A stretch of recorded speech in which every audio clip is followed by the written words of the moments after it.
ஐயா, உங்களை இதற்கு முன்னால் இந்த வீட்டில் நான் பார்த்ததே இல்லையே. நீங்கள் யார் என்று நான் தெரிந்து கொள்ளலாமா? என் பெயர் வேதநாயகம். தமிழ்நாட்டைச் சேர்ந்த கவிஞன். என் குடும்பத்தினரோடு ஊழியம் செய்ய இலங்கைக்கு வந்திருக்கிறேன். ஆனால் சோதனை மேல் சோதனையாக வந்து கொண்டிருக்கிறது. இறைவன் இயேசுவின் மீது வழுவாத விசுவாசம் கொண்டு நெஞ்சே நீ கலங்காதே என்று நான் பாடிக்கொண்டிருக்கிறேன். ஆமாம் ஐயா, நீங்கள் யார்? என் பெயர் ராமசாமி, புகையிலை வியாபாரி. உங்கள் பாடலும் குரலும் என்னை மெய்மறக்கச் செய்துவிட்டது. அப்படி என்ன உங்களுக்கு சோதனை வந்து விட்டது? நான் தெரிந்து கொள்ளலாமா? ஐயா, நாங்கள் மேற்கொண்ட இலங்கை பயணத்தில் பல்வேறு தடங்கல்கள். நாகப்பட்டினம் படகுத்துறையை நாங்கள் அடைந்தபோது காற்று சாதகமாக அமையாததால் சுமார் 1 மாத காலம் வரை நாங்கள் தங்க வேண்டியதாகிவிட்டது. கையிலிருந்த பணமெல்லாம் செலவாகி ஒரே ஒரு காசு மட்டுமே மீதமிருந்தது. அப்போது நான் இயேசுவை விசுவாசித்து வடகாட்டிற்குள் திரியேகா என்ற பாடலை எழுதினேன். என்ன ஆச்சரியம்! காற்று எங்களுக்கு சாதகமாக மாறியது. பின்னர் இங்கே யாழ்ப்பாணத்திற்கு வந்தோம். இங்கேயும் எங்களது பிரச்சனைகள் தொடர்ந்தது. நாங்கள் அணிந்து வந்த ஆடைகள் அழுக்காகிவிட்டதால் சலவைக்காரரிடம் கொடுத்தோம். சலவைக்காரர் வீட்டில் திருடன் நுழைந்து எங்கள் துணிமணிகளை எல்லாம் திருடிக் கொண்டு ஓடிவிட்டான்.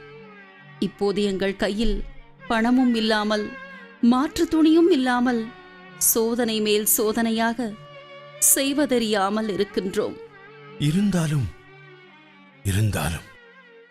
நெஞ்சே நீ கலங்காதே என்று பாடி என்னை நானே தேற்றிக் கொண்டிருக்கிறேன். ஐயா, நான் உங்களுக்கு ஒரு உதவி செய்யலாமா? இப்போது என்னிடம் இருப்பது இந்த 400 ரூபாய். இதை வைத்துக் கொள்ளுங்கள். ஐயா, என்னுடைய மனைவிக்காக நான் வாங்கி வந்த 2 புடவைகள், இதையும் வைத்துக் கொள்ளுங்கள். மிக்க நன்றி ஐயா, மிக்க நன்றி. நீங்கள் ஒரு இந்துவாக இருந்தாலும் ஒரு கிறிஸ்தவ குடும்பத்தின் மீது இவ்வளவு அன்பு காட்டுகிறீர்களே. காரணம், நீங்கள் பாடிய பாடல். என்னுடைய வாழ்க்கையிலும் பல்வேறு சோதனைகள். நெஞ்சே நீ கலங்காதே என்ற உங்கள் பாடல் என் மனதிற்கு பெரிதும் ஆறுதல் கொடுத்தது. உங்களுக்கு இன்னும் உதவிகள் தேவைப்பட்டால் அதையும் நான் மனமகிழ்ச்சியுடன் செய்ய காத்திருக்கிறேன். எனக்கு நேரமாகிவிட்டது. நாம் மீண்டும் சந்திப்போம். ஆஹா ஆஹா, இயேசுவே, உம் கிருபையை நினைத்தால் கலங்கியிருந்த என் நெஞ்சத்தில் இப்போது உற்சாகமும் உவகையும் பொங்குகிறது. நெஞ்சே நீ கலங்காதே, சீயோன் மலையின் இரட்சகனை மறவாதே என்கிற பாடல் சாஸ்திரியார் பாடியுள்ளார்.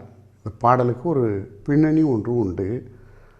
அந்நாளிலே அவர் யாழ்ப்பாணத்திற்கு சென்று ஊழியம் செய்ய வேண்டும் என்கிற ஒரு சூழ்நிலை ஏற்பட்ட பொழுது அவர் நாகப்பட்டினத்திலிருந்து தோணி எடுக்க வேண்டியதாக இருந்தது.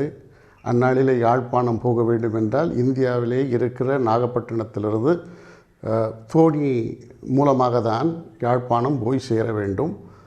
அந்த சூழ்நிலையிலே சாஸ்திரியார் நாகப்பட்டினத்தில் இருக்கிறார். தோணி புறப்படவில்லை. காரணம் என்னவென்றால், வடக்கிலிருந்து காற்று வந்தால்தான் தோணி தெற்கே போக முடியும். ஆகவே இந்த வடகாற்றுக்காக சாஸ்திரியார் குடும்பத்தினர் மற்றவர்களும் காத்து கொண்டிருக்கிறாங்க. நாட்கள் ஆகிறது, நேரம் ஆகிறது, கையிலே போதுமான பணமில்லை.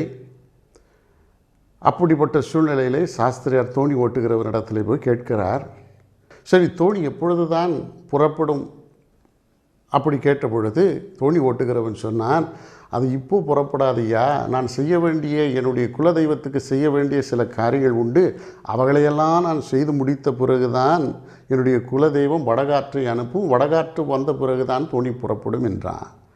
அப்பொழுது சாஸ்திரியார் அவரிடத்தில் சொன்னாராம், உன்னுடைய குலதெய்வம் வடகாற்று அனுப்பும் வரை என்னுடைய தெய்வம் சும்மா இருப்பாரா? நான் அவரிடத்தில் கேட்கிறேன் என்று சாஸ்திரியார் வடபுறமாய் திரும்பி ஒரு பாடலை பாடுகிறார். சடகாற்றிரா துயரா தமையேனும் அவையும் நவ திரைக்கடல் யாழ்ப்பாணம் ஏறி கடக்க வென்றால் நடக்கா துர்ப்பான்மையினால் ஊர் கிழமை நலிந்து நின்றோம் வடகாற்று அருள் திரியேகா என் பங்கில் வளர்ந்தவனே என்று பாடுகிறார். பாடின பிறகு வடபுறத்திலிருந்து காற்று வீசிற்று. தோணி ஓட்டுகிறவன் பார்க்கிறான், யாரடா இவன், வடபுறத்திலே திரும்பி ஒரு பாடலை பாடினான், வடகாற்று வந்து விட்டது என்று சொல்லி தோணி புறப்பட்டது. இவர் யாழ்ப்பாணம் போய் சென்றார். கர்த்தர் சாஸ்திரியாருடைய வாழ்க்கையிலே அதிசயமாய் அற்புத விதமாய் அவர் செயல்பட்டார் என்பதை நாம் காண முடிகிறது. ஆம் பிரியமானவர்களே, அந்த பாடல் மூலமாய் இன்றைக்கு பலர் ஆறுதலை பெறுகிறார்கள். சாஸ்திரியாருடைய வாழ்க்கையிலும் அந்த பரிசுத்தவானுடைய வாழ்க்கையிலும் பிரச்சனைகள் இருந்தது, அவருக்கும் கஷ்டம் இருந்தது, கண்ணீர் இருந்தது, கவலை இருந்தது. அதன் மத்தியிலே கர்த்தர் ஆறுதலின் தேவனாக அவருடைய வாழ்க்கையிலே செயல்பட்டார். நம்முடைய வாழ்க்கையிலும் அவர் அதிசயமான தேவனாகவும் ஆறுதலின் கர்த்தராகவும் அவர் செயல்படுவார்.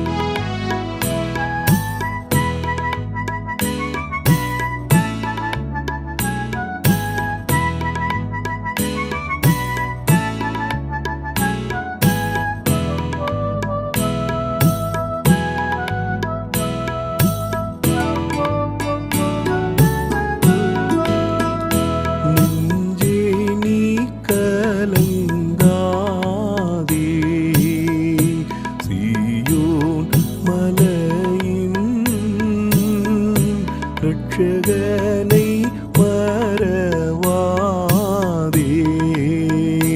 நான் என் செய்வேன் என்று நெஞ்சே நீ கலங்காதே. வஞ்சற்பகை செய்தாலும் வாராவினை பெய்தாலும் நெஞ்சே நீ கலங்காதே.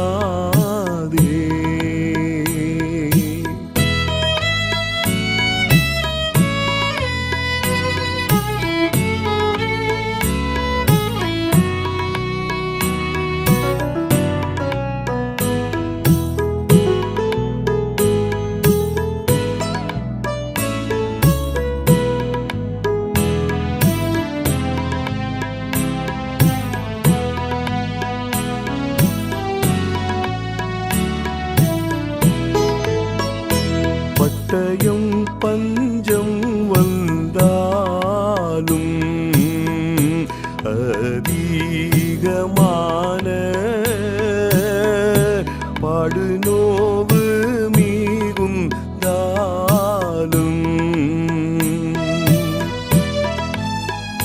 மட்டில்லா வறுமை பட்டாலும் மனுஷரெல்லாம் கைவிட்டாலும் நெஞ்சே நீ கலங்காதே.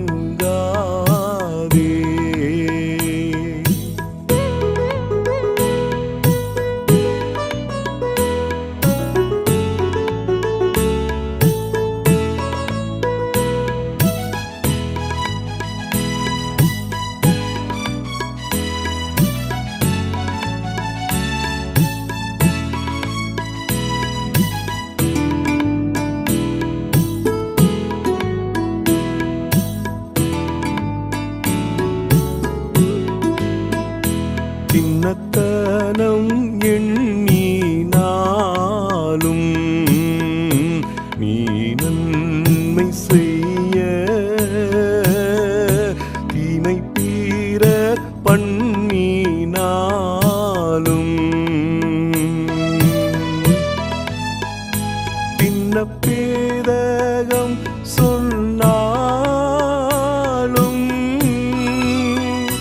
பிசாசு வந்த நாப்பினாலும் நெஞ்சே நீ கலங்காதே.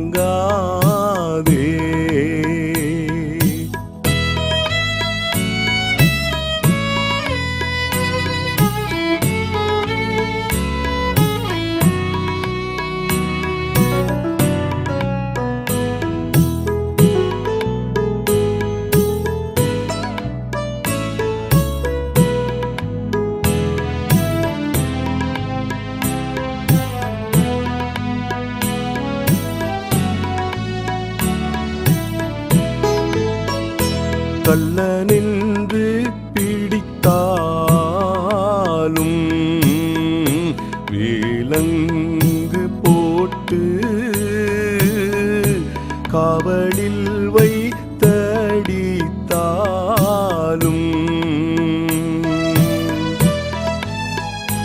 வெள்ளம் புரண்டு தலை